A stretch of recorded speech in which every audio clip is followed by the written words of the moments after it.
When I was a young child, I would have these verses that whenever I would come to them in the Bible, a couple in particular, I would just kind of stop and reread the verse over and over again, because I was just kind of wondering, like, what was that? What was he doing there? And it's usually background characters that I'm interested in. And it almost felt like, now looking back, I guess it was the Holy Spirit, but at the time it just felt like really mysterious, like there was something between the lines for me to kind of discover.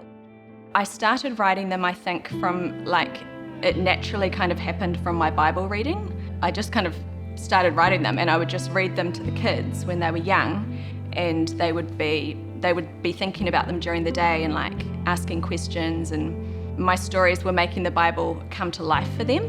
And so I just kept writing them, and I was just kind of writing them, and they would just sit on my computer and I'd read them to the kids. That happened for a lot of years. The kids had got a bit older, and I was feeling like they just didn't need me as much now, because they're teenagers now.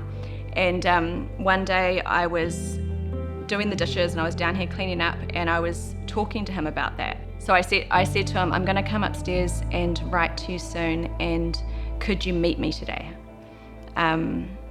Like sometimes you'll pray to him and you feel like even though he's always there, sometimes you feel like you're more by yourself. I was like, can you be there with me today?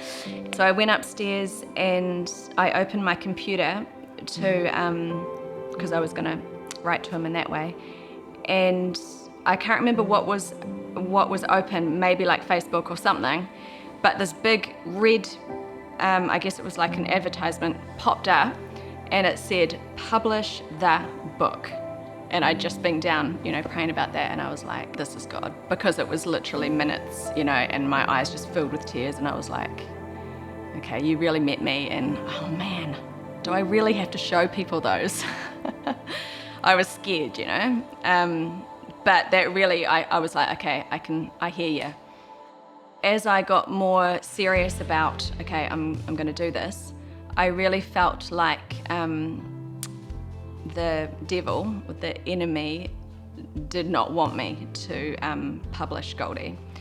And I felt like, some of those days where I would have writing days, he would just like tear me down with, thoughts like, people won't like your stories, people will think they're boring. And some days I did believe those lies. I really had to just put my anchor in the rock at my feet, which was Jesus, and just kind of write anyway.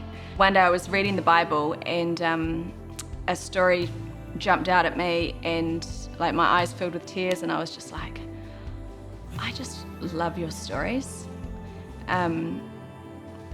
And I felt like he said to me so clearly, I felt like he said, I love yours too.